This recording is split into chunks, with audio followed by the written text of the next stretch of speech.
Welcome back to the Third Degree Kitchen. I am Sam Caterer and this is Third Degree Food. And if you know me, you know that I love my pizza. And today we are going down a very, very special road, a subject that's very close to my heart and something I've studied in depth for many, many years. Simplicity is key, as is the mantra of Third Degree Food. And there's nothing more simple than Neapolitan pizza base. Pizza done well, pizza margherita, the way you want to eat your pizza is absolutely delicious and there's a lot of flavour in there.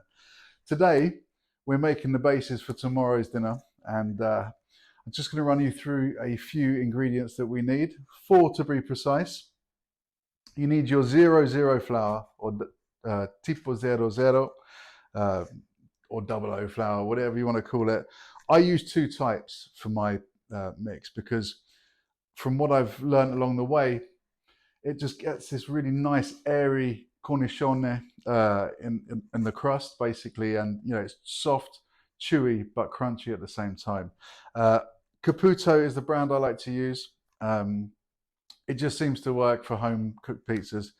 Normally we cook in the garden in the pizza oven, but tomorrow we're going to be cooking in the oven in the kitchen because yeah, just going to try it out and just show you guys at home that you can recreate Neapolitan pizza in your own oven and it's not too difficult, contrary to what a lot of other people say. Anyway, back to the ingredients. So we got the tipo 00 flour. We're going to use 400 grams. I want to make 3 decent sized pizza bases. So you work on about 220 grams-ish per person. And obviously once you add your water, we got 280 ml of water here. Now, hydration or the ratio between water to flour is very important with Neapolitan pizza bases especially. There's a lot of controversy which is the best hydration. I've tried and tested many and as I'm sure you understand, and I work on a 70% hydration, there or thereabouts, and it seems to be just elasticy enough. The elasticity in the dough is fantastic, and yeah, the hydration is great. You can get a really nice thin crispy base, and the cornicione, as I call it, the crust is just divine. So a 70% hydration flour to water mix, so 400 grams of flour and 280 ml of just normal room temperature water. Then we have one other ingredient, which is salt. You want to have about, I would say 1.5 grams per 100 grams of flour. So I'm going in with 6 grams of salt. And of course, you cannot forget your fresh yeast. I've done a lot of work behind the scenes on this one, and fresh yeast is the key. Obviously, you can use dried powdered yeast, and you need to use a little bit more than I'm using here. I'm using 1 gram of fresh yeast, just over 1.5 grams, 1.25, that kind of bracket. I find when I make my dough, and it's proven for 24, maybe 48 hours, depends how long I've got. I've only got 24 hours this time, so see how it goes. I find with the fresh yeast, you get a much more soft, silky, beautiful dough. With the dried yeast, the ready yeast, the quick yeast, you can activate it quicker. You can have pizza the same day, but it's a tougher, stiffer thing to work with. Even if you increase your hydration to 75%, you just end up with sticky. It's not as good, basically. You always try and get fresh yeast from a local Italian delicatessen if you can, or you can pick it up in Tesco's as well, I'm sure, if you ask, or butcher's counters as well. So we're going to start off. There's a method behind this. People say if you add salt with yeast, it knocks out the yeast. This is absolutely true if you're using fresh yeast. So we're going to start off by putting our water into our bowl. And we're just going to let that chill there for a second. We're going to add our salt to the water.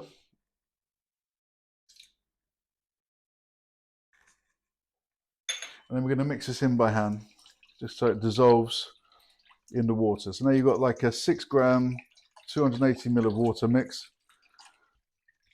Start with the salty water. Now, how do we combat the yeast and the salt, I hear you ask? Now there's a little trick to that as well. So what you do You need to create a barrier. And the way you create the barrier is you use the flour. So you put 10% or thereabouts of the flour into the water and give it a little mix around. Just with your hands. You want it like a pancake batter almost. I like to mix my dough with my hands, primarily because it's more, rustic, more authentic, and you can feel the dough as you're progressing it. There's quite a science behind this, and you do have to be quite precise. Even though you've only got 4 ingredients, you need to, be on top of what you're doing. But once you've got it down, once you've got it nailed, I mean, it's a very easy process to follow. So we've got here, I'm just massaging this 0,0 flour into this water, the salty water. And now what we're going to do, I'm just going to wash my hands. We're going to add the yeast, which will just dissolve in the water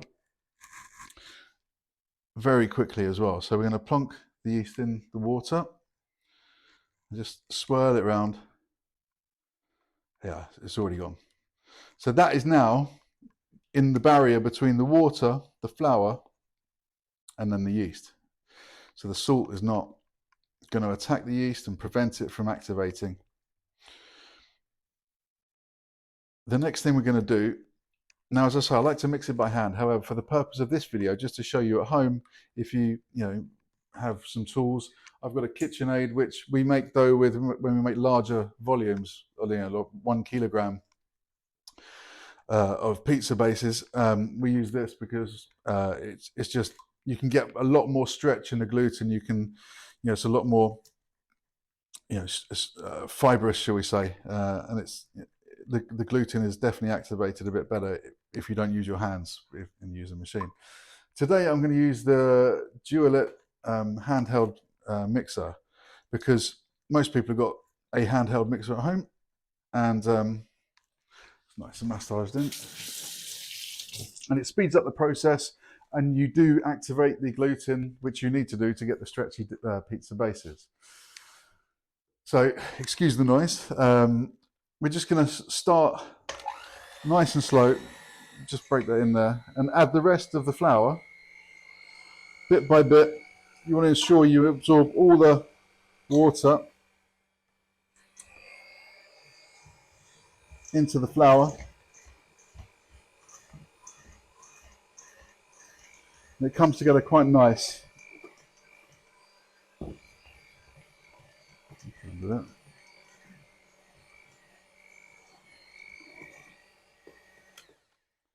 Sometimes it does come up the spouts, up the spindle, sorry. I thought that might happen. Now, if that does happen, I think you can swap them over, because they've got a rotatory axis. On my old hand mixer, it used to be a nightmare. I think it'll be good to go on this one. There we go. Yeah, that's it. So you've got to make sure you get them on the right polarity. Easy mistake da maker, as they say. So that's it. We're adding the flour. Bear with me one sec. Wipe my hands. We're going to add the rest of the flour as well. That goes in there. It's a nice and elastic dough. We've got to incorporate all that flour into the dough mix, and then we'll turn it out and we'll finish it off by hand. Then I've got a really, really good tip to show you, which took me a while to discover, but thinking laterally, it's a bit obvious. So I'll come to that very shortly. But as you know, here on the Third Degree, we like to find the solutions and make things very simple. Okay, we're going to keep that going, keep that going. Now, what I have here, because we are going to be cooking in a home oven in the kitchen, the temperatures aren't going to get up to your 600, 600. So you need to cook it on the pizza setting with the bottom heat on, obviously with a pizza stone, and you have the grill on top. Now I'll go into the distances you need for the perfect margherita. But one key ingredient and one element you're going to need for your pizza dough in your oven is olive oil. Now, I hear a lot of Neapolitans and Italians and the like sort of sighing and taking deep breaths and giving it some of that. But if you're cooking in the oven and it's not going to get hot, if you want a nice colour on your crust, this is your mate. So you bang just about a tablespoon of olive oil in there. Not too much, you don't need to cane it all. But it just adds a certain je ne sais quoi to the dough, which you need if you're cooking indoors. Obviously, we've got an uni, we've got a Only Fire Weber pizza attachment. I've tried all of these things, but you can get a very, very, very, very good pizza, Neapolitan Margherita, especially from your home oven, without having to spend hundreds of pounds on a machine. I think we're nearly done.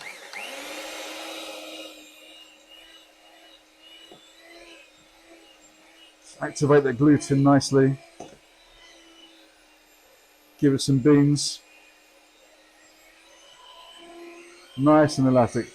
If you're doing this by hand, you probably have to spend 10 to 15 minutes kneading the dough. This you can probably get away with 7 minutes because it is so vigorous and so thorough through the mixture. There we are. That will do for the purpose of our demonstration.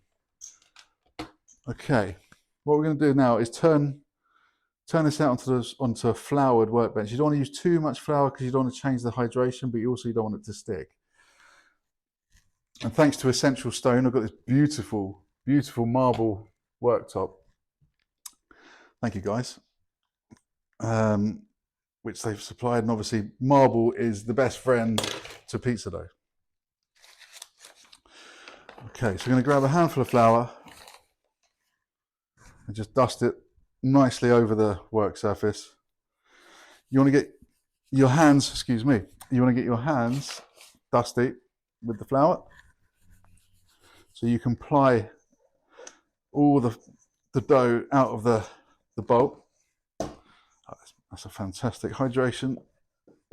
This is what you want. It's a bit sticky, and obviously because you are going to be adding a bit of flour in the turn over here. Let's get that out. Okay, there we go. Beautiful. There's a lot more in here. Now, what I used to do is prove my dough in here 24 hours, room temperature, and just not wash it out, just leave it so it can incorporate all the dough from the bowl. However, you end up going through loads and loads and loads of cling film, or wet towels and stuff, and it's just long. So I now use, obviously since I get in the KitchenAid, I now once I've kneaded the dough, I put it in there, and I use a shower cap, funny enough, which I bought a pack of 100. I was just looking at it going, there must be a simpler solution, cheaper solution. I bought a pack of 100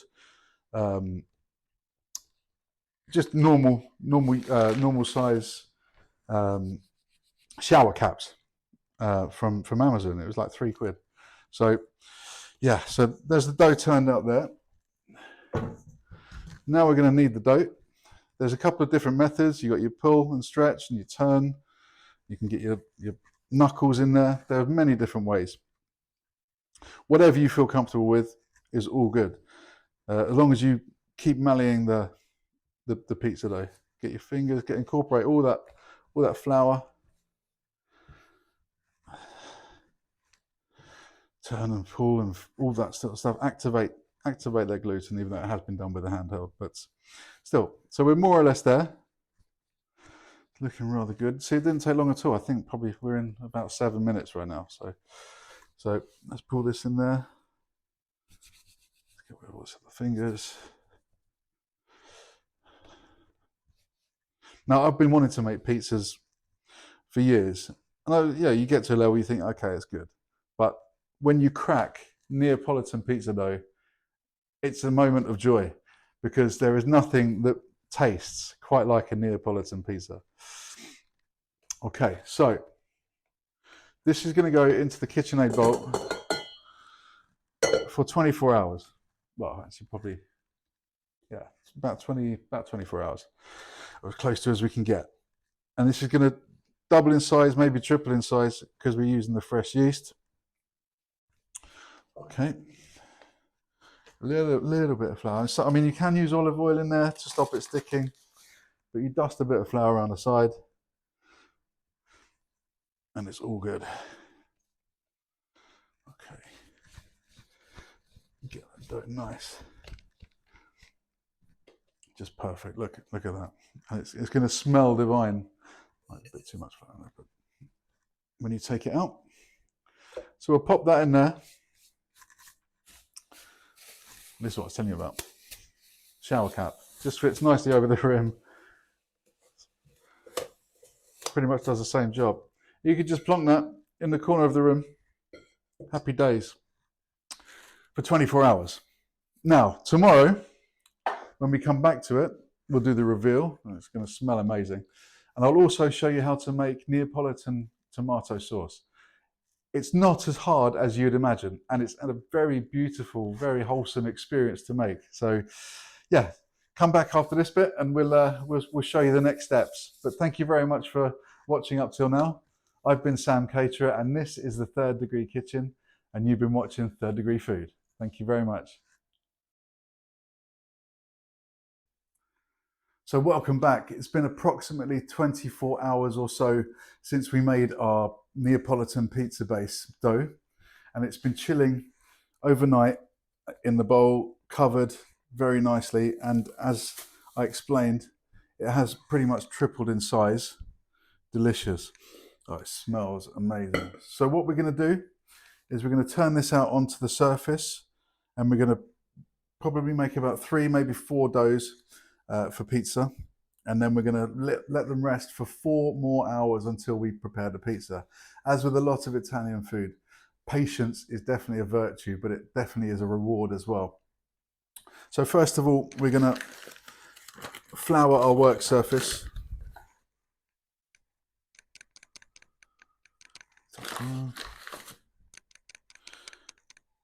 And then we're going to knock this back. It's incredible dough.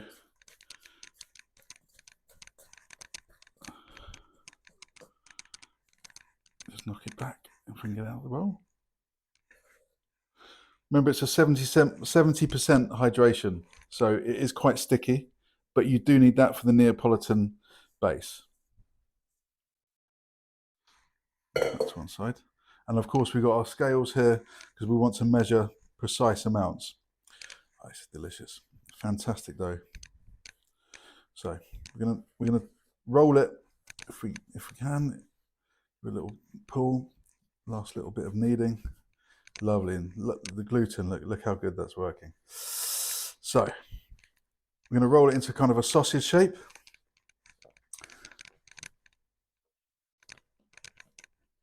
And then we're going to divide it into, I think we'll get 3 out of this actually. Turn our scales on. Come on. And we want about 200 to 250 grams. So let's weigh the whole dough. It's 680. Okay. So about 220-ish, 230-ish per base. A little bit much. Perfect. 228. I'm going to show you how to form your dough balls as well in a second. We'll just get the weights done first. 239. This one. 221. You want them roughly the same. 233. Something around that. Sticky. That's the hydration for you. That's perfect. Okay, now a little touch more flour as it is so sticky. And it's going to roll these up. So the way you do your dough balls, there's a couple of different ways of doing it. You can use these 3 fingers underneath and you sort of tuck it all under.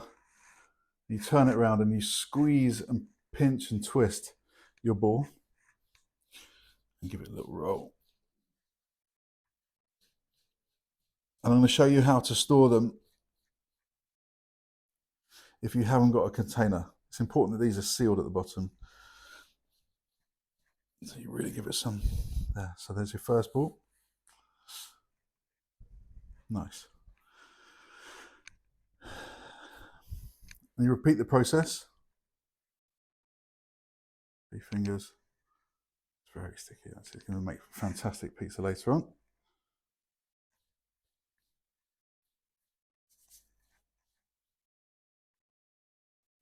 Perfect. And then finally, the last one. Very sticky. It's going to make incredible pizza later.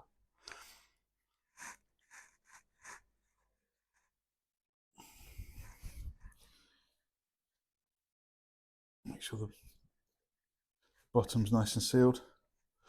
Last little bit of dough on there, flour on there. So you've got 3 pizza doughs just chilling there. Now what I like to do, because I don't like to disturb them too much, these are gonna ferment and grow again. So you want to leave them for about 4 hours. But what I like to do, a little bit more flour on the work surface. I think we might actually do that over here.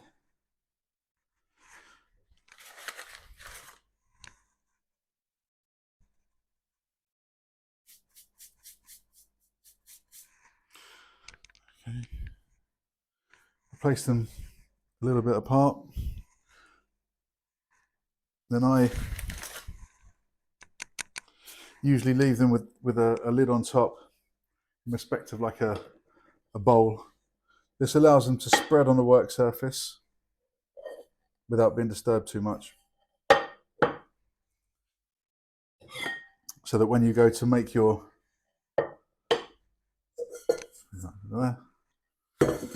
actual pizza later on, there's plenty of air in the flour. I'll just dust that off.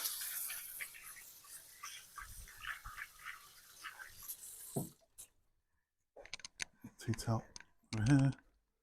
So that's the next stage. I'll be back in 4 hours time and I will show you how to make your Neapolitan tomato base for your pizzas. Catch you shortly. We are about 2 hours from firing up the oven and starting to cook our delicious Neapolitan margaritas. And as with the pizza bases, the tomato sauce has 4 key ingredients and only 4 ingredients. If you remember, our bases have the 4 ingredients of flour, water, salt, and yeast. With our tomatoes, again, we have 4 ingredients. We have the most beautiful San Marzano tomatoes. You cannot really make an authentic margherita pizza without San Marzano tomatoes. They're available in all Italian delicatessens. They're slightly more expensive than your normal tinned plum tomatoes, but it's definitely worth it if you want to get that authentic Neapolitan margherita. So we've got the San Marzano tomatoes. We've got some beautiful aromatic fresh basil picked from the garden. We've got the salt and we have some olive oil. Now the salt is very, very important. As much as it seems like a very basic recipe, it's not. The science behind this is quite precise. In order to get the right taste, which is what we're looking for, you have to have the right amount of salt to tomato ratio. Usually, as a rule of thumb, it's 1 gram of salt for 100 grams of tomato. So in this instance, we got 400 grams of tomato. We have 4 grams of salt. So let's get into it. We want to add the salt to the mix first.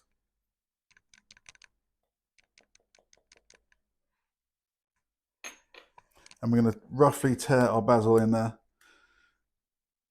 The reason why we're doing this 2 hours before the pizza is ready, we want the flavors to infuse and to make this very strong, rich, delicious tomato sauce. And you don't use any kitchen implements. You don't use any blenders. You just used the best implement in the kitchen, which are these. This allows all the seeds to stay intact. It allows all the membranes of the tomatoes to release their flavors naturally without being bashed about the place. And if you speak to any pizzolo, they will tell you the same. Use your hands. It creates the best flavour. So finally, we're going to add our delicious organic olive oil from Italy. And then we start to mix. The only time I take my wedding ring off. Okay, we're going to get in here. You use your hands and you squeeze gently. Now, a lot of people, when they empty a tin of plum tomatoes, they wash it out under the sink and pour it into the mix. You do not want to do that because this is going to add to moisture on your pizza top. You don't want a soupy pizza. You want to keep this mix as dry as possible. Bearing in mind it is tinned tomatoes, but you don't use a lot at all on the top of the base. Okay, we're going to get in here really nice. I mean, it smells absolutely fantastic. I can't even put that into words. Okay. And we'll just cover that and we'll put it to the side to infuse whilst our doughs are rising. You want to keep this out the fridge for now. So only after you've cooked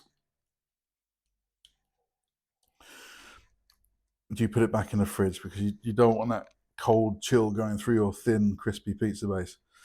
Okay, that's about it. This is what we're working with. It smells fantastic. You don't need to add oregano, garlic, sugar, none of that malarkey. Let the flavors do their own talking and you will have a fantastic, authentic pizza margherita. Okay, we're going to put that to one side. Wash our hands.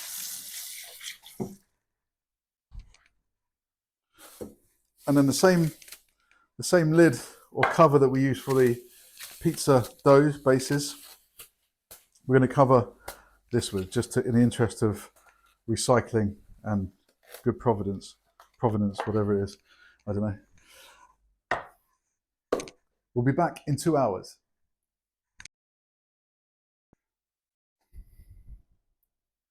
So we are at the requisite 4 hours post separating the dough balls and letting them re-rise. And now we have the task of stretching our dough and making the pizza. First of all, I have preheated the oven to 300 degrees Celsius. I have the grill on and I have the bottom heat as well as my pizza stone. That's been warming for about 45 minutes or so to get the heat residually built into the stone, because you need that to get a crispy bottom on your pizza base. Once we stretch the dough, I'm then going to arrange the pizza and put it, and I'll run through all the ingredients. We've got some delicious, beautiful, fresh mozzarella straight from Napoli. We've got to be very careful not to put too much. As I say, it is a science. So everything matters with a Neapolitan pizza. As simple as it is, if you want that delicious, unctuous flavor, then you have to follow a few basic, simple rules.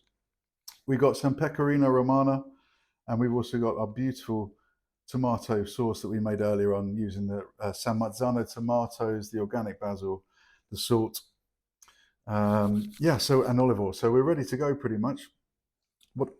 This process requires a lot of care. You don't want to rip your dough. You've got to be careful that you've let it do a lot of work. You put a lot of love into this. So what you don't want to do is put a big hole in it. The first thing we do is flour the bench. Not too much, and your hands, of course, because you don't want it to be sticky to that. And you want to just pick this up nice and gently and turn it over onto the flour on the work surface. And you want to use these fingers here and gently push away from yourself, leaving about an inch or a centimetre around the outside. And we're going to turn this over and do the same the other side. I'm going to turn it 90 degrees. Oh, it's fantastic there. You can always see the amount of air that's in this cornicione. This is going to be a lovely pizza. Just work your way around. There's no rush with pizza. You've got to let the oven get its top temperature. You've got to work your magic and show it some love. If it is a bit sticky with a 70% hydration, then you can always add flour to your hands. You want to get a nice thin base. Now you can flap it all about, but if you are fresh to making these or new to making the bases, then you are most likely to put your hand through it. So in order to prevent that, I've developed a way, or I've used a way, where you just flop it over the back of your hands very gently, and you lightly open your hands up and you place it back on the bench. Still work in progress, but still. And what happens is the dough gently releases and it subtly becomes very pliable. You don't want to touch the edges. Whatever you do, do not touch the edge of your pizza. Okay, we have a lot of stretch on that. It's nice. It's very good. It's going to be a very good base. So we have our base. It doesn't have to be a perfect circle. It's an authentic artisan Neapolitan pizza after all. So what we're going to do, we're going to put it on the peel. There's a bit of conversation whether you should dress the pizza on the bench or on the peel. Personally, if you are new to making pizzas, I would dress it on the peel because it comes off a lot easier, and you can damage the pizza when you slide it on. Now, what we use to stop the adhesion to the peel is a bit of semolina, very fine semolina. You just cover it nicely, and you want to rub the excess off over the sink, just so you don't have too much on the base of the pizza, causing it to burn and thus give you a nasty bitter taste. So we're going to put the dough on the peel.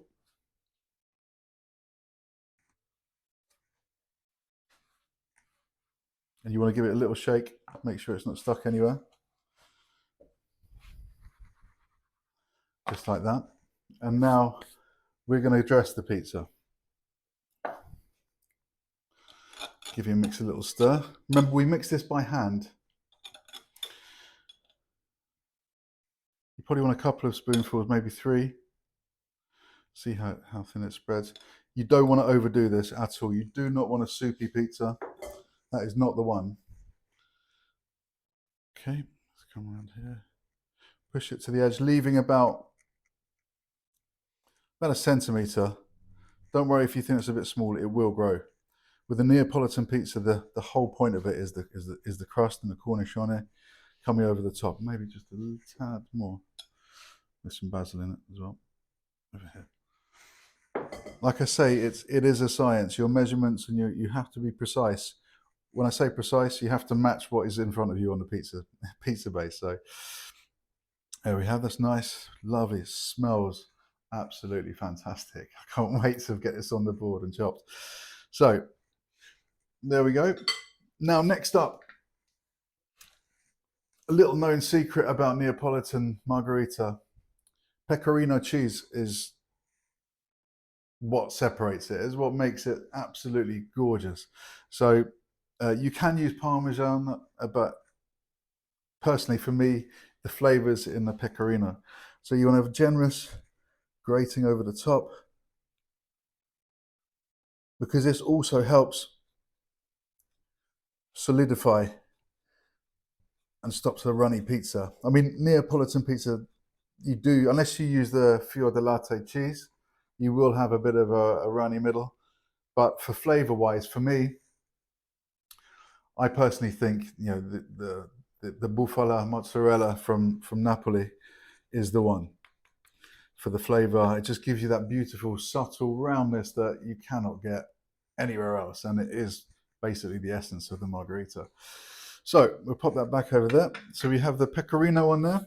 Now we're going to arrange our mozzarella.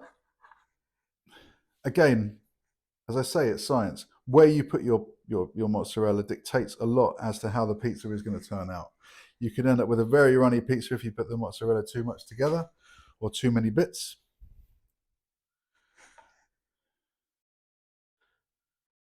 You don't want too much, but also you don't want not enough. You kick yourself once you cooked your pizza. Okay, I think we're good to go on that. And we need some basil.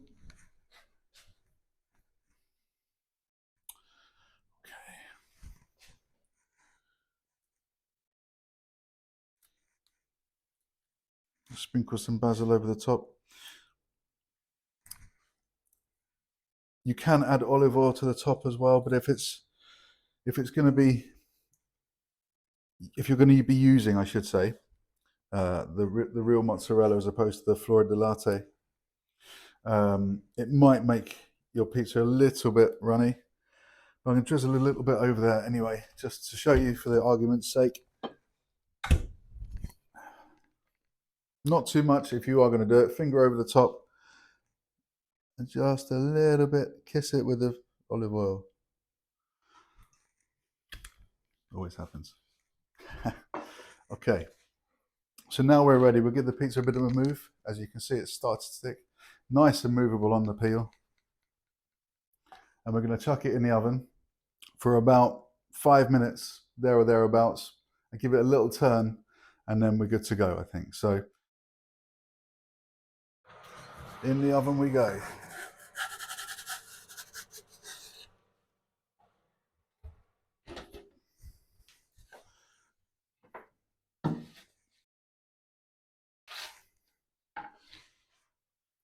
So it's going to be in the oven, as I say, for 5 minutes or so, and you will see the results. Absolutely delicious.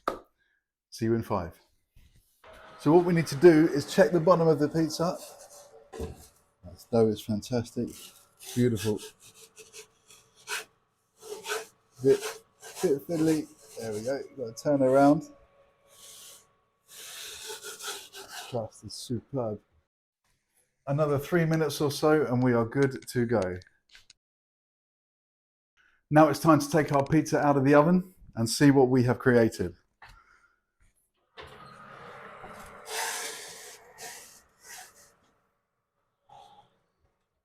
There we go. Beautiful Neapolitan Margherita Pizza. Fresh from the oven. As explained, we will be doing a wood fire oven pizza. Now what I like to do, because it is on the inside, cooked indoors, as opposed to on the barbecue or on the uni, it does really help to lightly brush the crust with a little bit of olive oil. Not too much, but just enough to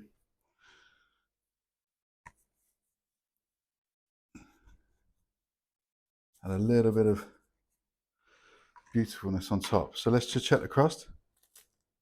That's exactly what you want. And again, and the spring back. That's absolutely perfect. So we're going to leave it here for a couple of seconds because I don't want to burn my tongue. However, I think we are more or less good to go. There's no soup on that at all. This is going to be a delicious bit of pizza. So here we go. It's on the board. It's ready to be cut.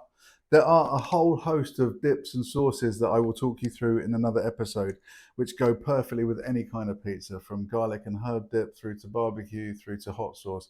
You name it, we can do it anywhere. And we make it very simple right here on the Third Degree Food channel. Got to say thank you very much for watching, first of all. And obviously, if you'd like to like and subscribe, now is a great time to do so. Just hit the buttons down below. And yeah, thank you very much in advance. So what we're going to do is get into it. And there's only one thing to do. Get your wheel.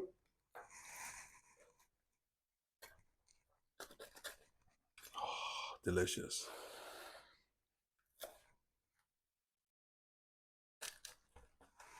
Okay. There is one way to eat your Neapolitan pizza. You fold. You fold. If it's not too runny, there you go.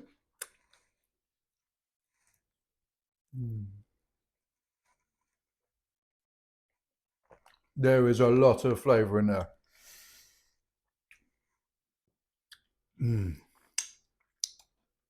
That is absolutely divine. A fantastic bit of pizza.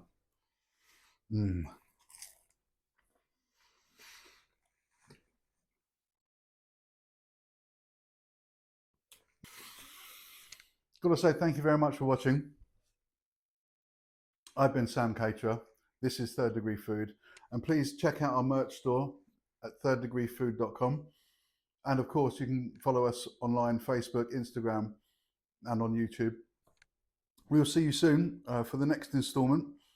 But yeah, take care, be safe, and see you next time. Thank you very much. Cheers. Mm.